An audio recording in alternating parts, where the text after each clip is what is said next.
হঠাৎ করে কে যেন আওয়াজ দিল ঘরের দরওয়াজায়, আল্লাহ কারীম আমি ভিক্ষুক, আমার কিছু ভিক্ষা দাও।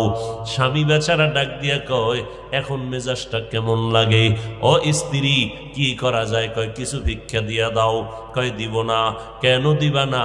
আমার আব্বাকে দেখছি কোনোদিন সাইল রে ফিরাইয়া দেয় নাই।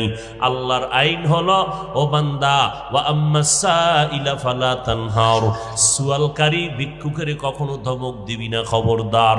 পারো না ক্ষমা চাইয়া বিদায় দাও, ধমক দিবা না, কারণ মাজলুমের চোখের পানির বরদোয়া জাগায় কবুল হয়ে যায়। নাফরমান বান্দা স্ত্রীর কথা কানে না দিয়া স্ত্রীকে বলে, তোমার এত দরদ কেন? তুমি দিয়া দাও, আমি দিব না। স্ত্রী বলে, না, খালি হাতে ফিরাইয়া দিও না, তুমি তো তারে কোটি টাকা দিবা না, সামান্য দিবা, দিয়া দাও। স্ত্রীর কথা স্বামী না শুনিয়া মেজাজটা কেমন যেন গরম হয়ে গেল। গরম মেজাজ নিয়া দরজার কিনারায় দাঁড়াইয়া ভিক্ষুকের ইচ্ছা রকম গালাগালি করলো, রে বেহায়া বেয়াদব, যে কোনো সময় এসে দরজায় দাঁড়াও, লজ্জা করে না? বের হয়ে যায় এখান থেকে, না হয় ঘাড় ধাক্কা দিয়া বের করে দিব। এইভাবে ধমকাইয়া যখন বিদায় দিল, ভিক্ষুকটা চলতেছে বাড়ির দিকে, আর চোখের পানি বেয়ে বেয়ে পড়ে গাল ভিজে যাচ্ছে। আর আসমানে তাকাইয়া ডাক দিয়া বলে, মালিক, আমি গরিব মানুষ, তুমি আমারে বানাইছো, আমারে ভিক্ষা দিতে পারবে না? বললেই তো হয়ে যাইতো, আমারে কেন গালাগালি করলো? তোমার কাছে বিচার চাই, এই জমিনে আমগো গরিবের বিচার কেউ করবে না, তুমি আসমান থেকে বিচার করো। আল্লাহ কয়, অন্যায় করলে ছাড় দিব, কিন্তু সীমা লঙ্ঘন করলে আর ছাড় নাই। জমিনের মধ্যে আমি জায়গায় বিচার শুরু করব। মদিনার নবী বলেন, দুইটা গুনাহ এমন আছে যেই দুইটা গুনাহ করলে শাস্তি দুনিয়াতেই শুরু, মরার পরে নয়। একটা গুনাহ হলো জুলুম, দ্বিতীয় গুনাহ হলো মা বাবার সাথে বেয়াদবি। মা বাবার সাথে যদি বেয়াদবি করো, শাস্তি হবে দুনিয়ায়। আর যদি কারো উপরে জুলুম করো, নিজের উপরে জুলুম, আল্লাহর উপরে জুলুম। আল্লাহর উপরে জুলুম মানে বলে শিরিকের গুনাহ করা, আল্লাহর সাথে জুলুম করা, অন্যান্য মাখলুকতের সাথে জুলুম করা। যদি জুলুম করো রে বান্দা, তোমার নাম হবে জালেম। যার উপরে জুলুম করবা তিনি হবেন মাজলুম। মাজলুম যখন চোখের পানি ছেড়ে বরদোয়া করবে, সাথে সাথে আরশে আজিমের মধ্যে পৌঁছে যায়, মাঝখানে কোনো পর্দা থাকে না। ভিক্ষুকের চোখের পানি আরশে আজিমের মধ্যে গিয়া ধাক্কা লাগায় দিল। এই ধাক্কায় আল্লাহর আযাব নেমে আসলো এই বেঈমানের উপরে। এত সুন্দর স্ত্রীর পরামর্শ না মানিয়া এই বান্দা স্ত্রীর সাথেও খারাপ ব্যবহার। স্ত্রী কয়, তুমি ভিক্ষুকটারে এমনি ফিরায় দাও, গালাগালি করলা কেন?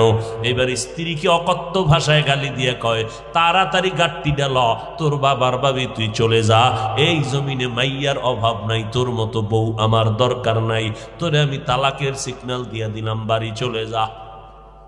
আরে মাইয়ার অভাব নাই, ডানা কাটা ভরির অভাব নাই, জাতের মাইয়ার বহু অভাব। জাতের মাইয়া অভাব আর অভাব। আল্লাহর বান্দিকে যখন তালাকের সিগন্যাল দিয়ে দিল, আল্লাহর বান্দি চোখের পানি ছেড়ে কান্না করে আর বলে, হে মালিক, এই কি আমার জীবনের পাওনা? আমিও আজ মাজলুম হয়ে গেলাম। স্বামীর সাথে তো বেয়াদবি করি নাই, তুমি কুদরতের ফয়সালা দাও, কোথায় যাব রে মালিক? মাইয়া যতই জাতের মাইয়া যারা, ওরা চায় জীবনে মইরা যাব, তারপরও বিয়া হবে, জীবনে একটা কলঙ্কের দাগ আমার কপালে নিব না। জাতের মাইয়া যারা, আর যেটি অজাত, এটির কোনো হিসাব নাই। আল্লাহর বান্দি ভালো বাবার কন্যা সন্তান, চোখের পানি সেরিয়া কান্না করি, এরপরে শেষ সময় বিদায় নামতেই হবে, থাকতেই দিবে না।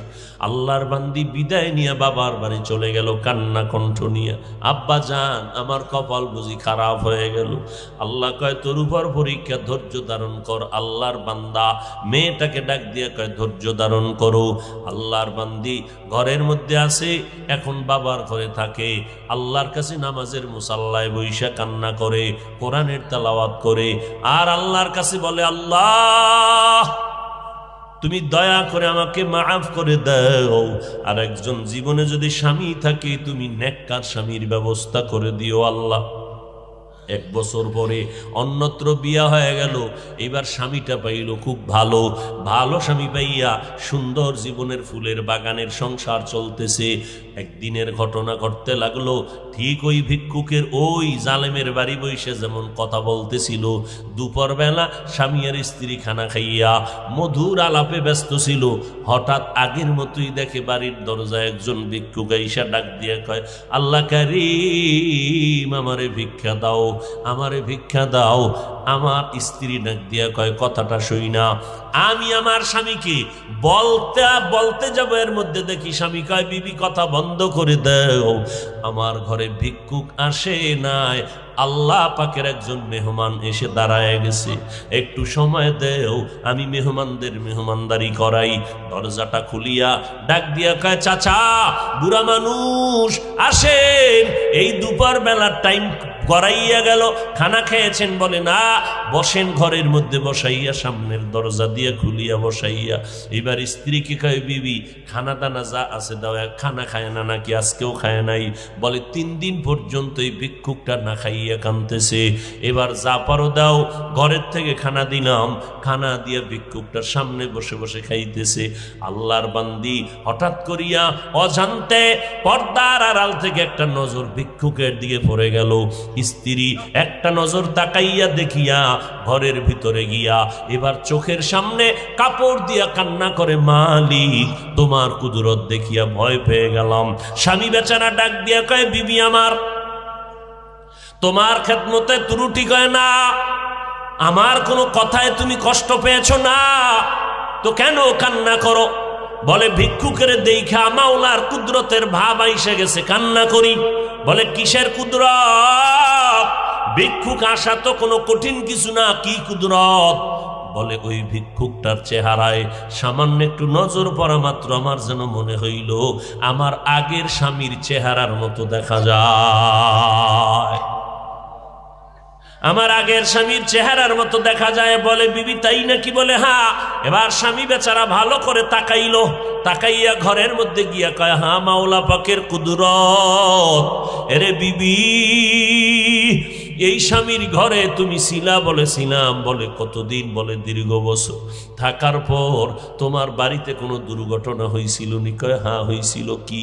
কয় ওই স্বামীর বাড়ি থাকতে একজন ভিক্ষুক গিয়া আমার দরজায় দাঁড়াইয়া আল্লাহ কারিম বলে যখন ডাক দিয়েছিল, আমার স্বামী ওই ভিক্ষুকটারে পারে না ঘাড় ধাক্কা দিয়া বের করে দিবে, গালাগালি করেছে।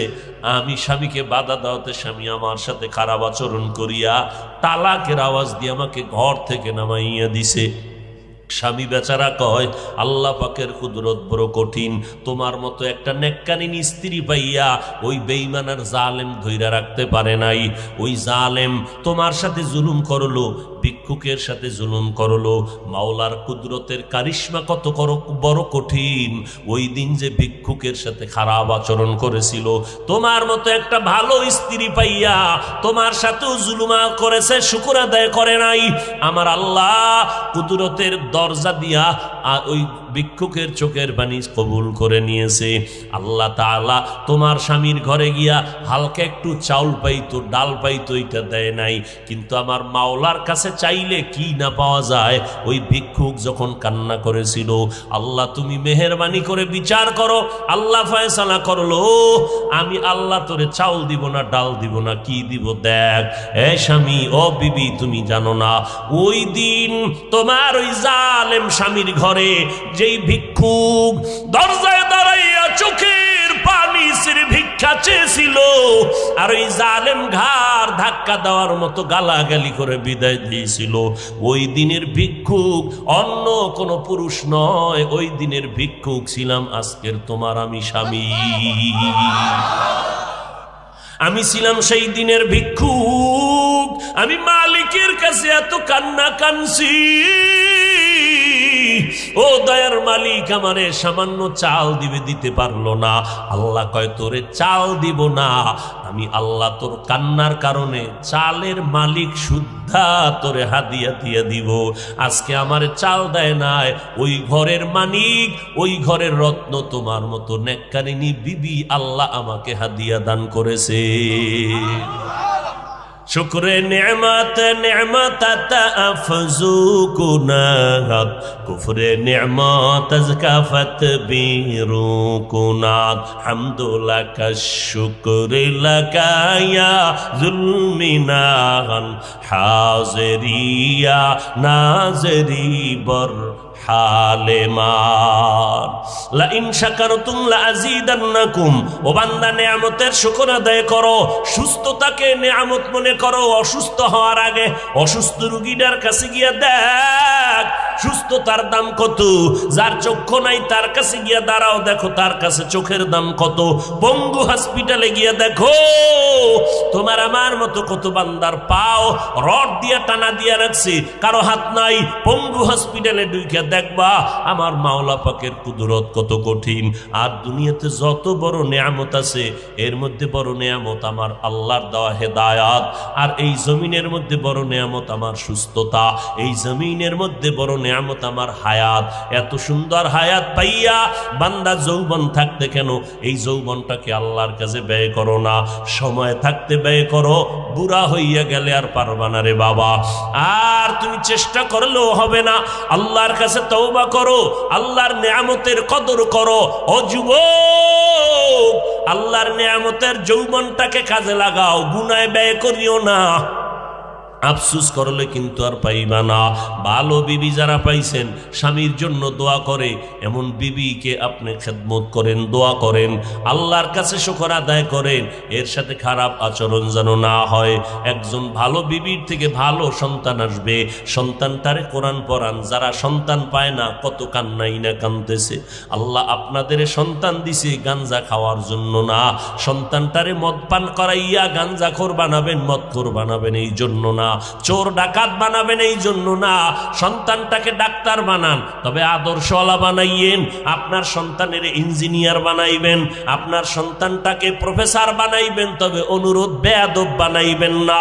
অনুরোধ আপনার সন্তান ডাক্তার হবে, ইঞ্জিনিয়ার হবে, তবে কোনো আলেমের সাথে যেন খারাপ আচরণ না করে, মুরব্বীর সাথে যেন বেয়াদবি না করে।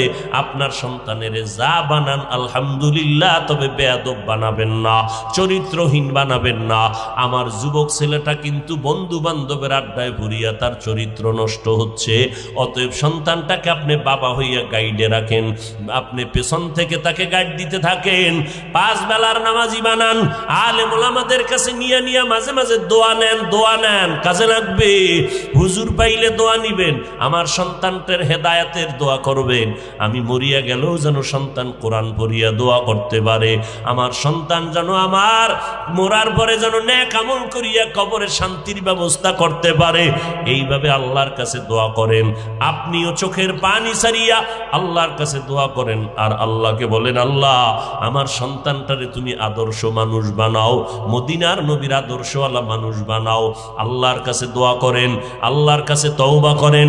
পর্দার আড়ালের আম্মা জানেরা, আপনারা নবীদের মা, সাহাবায়ে কেরামের মা, আউলিয়ায়ে কেরামের মা, আলেমের মা, ভালো ভালো আদর্শ সন্তানের মা, আজকে থেকে তওবা করেন। নেককার সন্তানের মা না হইয়া কবরে যাবেন না। সন্তানটাকে কোরআন পড়াইবেন, যে লাইনেই থাকুক না কেন।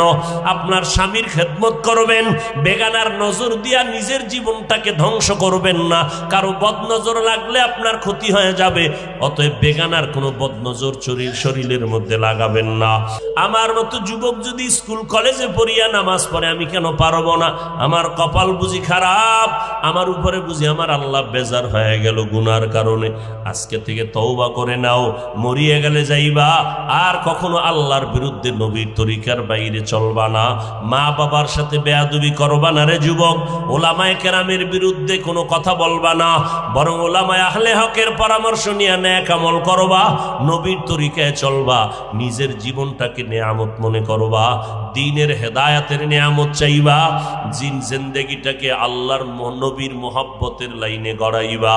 যদি বান্দা পেছনে গুনাহ করিয়াই থাকো, গুনার দিকে নজর করিয়া আল্লাহর কাছে ক্ষমা চাও আর বলো, হে মালিক, জীবনে আর গুনাহ করব না, বেপরদায় চলবো না, নামাজ ছাড়বো না, মা বাবার দোয়া নিয়ে চলবো, ওলামায়ে কেরামের পরামর্শ নিয়ে আমল করব, আর কোনোদিন জবান দিয়ে গীবত শেখায়েত মিথ্যা বলবো না, দাড়ি কাটবো না, বেপরদায় চলবো না, না, দেশ ও জাতির বিরুদ্ধে ষড়যন্ত্র করব না।